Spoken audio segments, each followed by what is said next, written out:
एक छोटी कहानी से शुरू करना चाहता हूं। हमारे विश्वविद्यालय में एक शिक्षक थे, वो कह रहे थे कि एक सेठ थे राजस्थान में, अचानक सांप सांप चिल्लाने लगे। तो लोग आए, बोले क्या हुआ? बोला देखो सांप अभी पेट पर से चल के चला गया। बोले काटा तो नहीं ना? बोला नहीं काटा नहीं, रास्ता देख गया है। So when I rise Professor, today, this is my quote. Everyone in the house knows. Not of your university. sir, ये तो मैंने कहा है. sir, Go ahead. sir, I would want all of you to give me uninterrupted time. I'll not speak anything which is going to prick you or disturb your rhythm. What I wanted to say, sir, असल में कई वर्ष पूर्व भी देखा इस देश में, आज भी देख रहे हैं। जब बहुत बड़ी सत्ता आती है ना, तो कई ख्यालात आते हैं, कुछ अच्छे होते हैं और कुछ लगता है जिसको हम कहते हैं लोएस्ट हैंगिंग फ्रूट। मैं और मेरी कलीग, सीनियर कलीग जया जी, हम लोग बात कर रहे थे, इतने पावर का करोगे क्या? कम है क्या? इतने राज्यों में सरकार है, केंद्र में सरकार है, 303 का बहुमत है। उसके बावजूद अगर किसी निर्वाचित सरकार को लेकर के ये आपकी प्रणाली हो, कार्य प्रणाली हो, जहां की सुप्रीम को 11 मई को सुप्रीम कोर्ट का ऑब्जर्वेशन हुआ, मेरे कई कलीग कह चुके हैं। संभवतः हमारी सरकार ने सोचा होगा कि वेकेशन में जाने से पूर्व उनको कुछ ऐसा पकड़ा दो कि अवकाश में भी वो सोचते रहे इसके बारे में। तो उन्होंने 19 मई को ये ऑर्डिनेंस लेकर के आए। तो अब जजों का काम था कि इस पर लगातार सोचते रहे। सर, इससे पहले कि मोटा मोटी कुछ बिंदु पे मैं आऊं, मेरे कुछ साथी वो जिन्होंने लोकसभा में वोट किया है, most likely they will do the same here. हालांकि लोकसभा के बारे में मैं जिक्र नहीं करना चाहता था, माननीय सभापति महोदय डाइवर्सिटी शब्द का आप बहुत जिक्र करते हैं, हम सब उसमें रिजॉइस करते हैं, हमारी प्राइड है वो। लेकिन एक मंत्री महोदया डाइवर्सिटी बोलते बोलते बोल गई कि इंडिया इज कॉम्प्लिकेटेड। सर, बचपन से लेकर आज तक इंडिया कॉम्प्लिकेटेड नहीं लगा कभी। ये रिकॉर्ड में है पार्लियामेंट के, इसलिए मेरी चिंता है। इंडिया कॉम्प्लिकेटेड नहीं है सर, बड़ा सहज स्वभाव है इंडिया का, महासागर वाला है सर, सब कुछ समा जाता है, मजहब हो, धर्म हो, जाति हो, कौम हो, कोई हो। लेकिन इसको जब तालाब बनाने की आप कोशिश करते हैं तो महासागर तालाब नहीं बनना चाहता। सब फॉर ऑल दोज फ्रेंड्स, बड़ी अच्छी अच्छी बात कही, equi distance. Sir, equi distance का मतलब होता है न्यूट्रलिटी। जब चूहे की पूंछ पे हाथी का पांव पड़ा हो तो न्यूट्रलिटी उस चूहे से पूछिए कि उसको कैसा लग रहा है। तो मैं समझता हूं, इसलिए सर एक शेर अर्ज किया है, आज बड़े शेर पढ़े गए हैं, सुधांशु जी ने पढ़ा, तो मैं भी एक अर्ज करता हूं सर। ये पड़ोस के मुल्क से आया है। तुम तकल्लुफ को भी इखलास समझते हो फराज, तुम तकल्लुफ को भी इखलास मतलब ट्रू फ्रेंडशिप, तुम तकल्लुफ को भी इखलास समझते हो फराज। दोस्त होता नहीं है हर कोई हाथ मिलाने वाला, आपकी पेशे नजर है जी। तो मैं ये कहना चाह रहा था sir, at a historical juncture एक चीज और मुझे बड़ी अच्छी लगी उस दिन, हमारे माननीय गृह मंत्री जी ने जवाहरलाल नेहरू जी को कोट किया।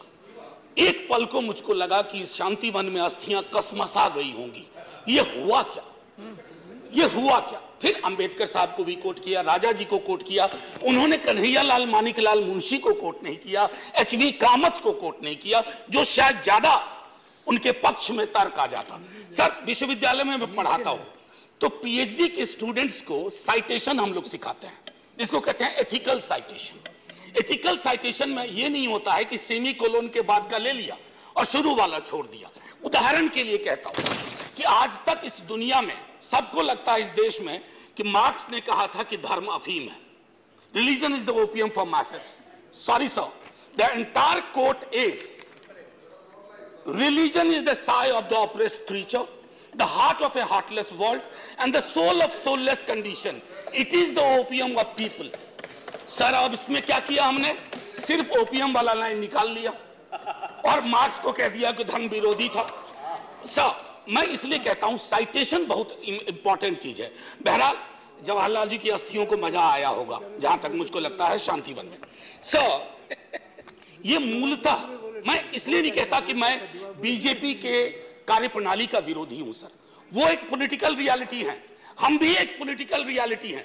हम शत्रुता की जुबान से हमें एक दूसरे को संबोधन नहीं करना चाहिए, न सदन में न सदन के बाहर। साहब हम इंडियन मुजाहिदीन नहीं है साहब, हम ईस्ट इंडिया कंपनी नहीं है, हम वो भारतवर्ष हैं जिसको महासागर मैंने कहा, और उस महासागर में आप भी हैं हम भी हैं। हम और आप एक दूसरे की कीमत पर नहीं है। तो सर मैं ये कहना चाहता था कि ये प्रतिगामी बिल है सर, आपको घंटी नहीं बजाना पड़ेगा, मैं प्रॉमिस करता हूं, पक्का उसी में खत्म कर दूंगा। सर प्रतिगामी मैंने क्यों कहा, दुनिया देख रही है कि हम कितना प्रोग्रेसिव लेजिस्लेशन ला रहे हैं। सर ये मुझे जो चिंता इसमें ये हो रही है कि माननीय सर्वोच्च न्यायालय ने एक निर्णय दिया, सर कुछ सोच के दिया होगा ना।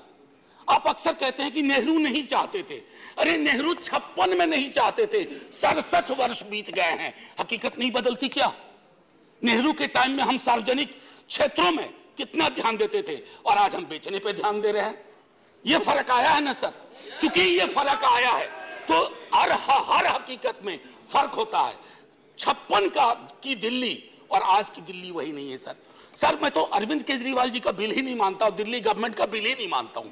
मैं तो ये मानता हूं कि सर अगर ये प्रयोग सफल हुआ, अगर सांप ने रास्ता देख लिया, तो कल को उन पर भी गाज गिरेगी जो आज न्यूट्रलिटी और इक्विडिस्टेंट के नाम पर न जाने क्या क्या सोच रहे हैं। सर हम तब भी आपके साथ होंगे, ये तो गारंटी है सर, हमारे पास कोई विकल्प ही नहीं है।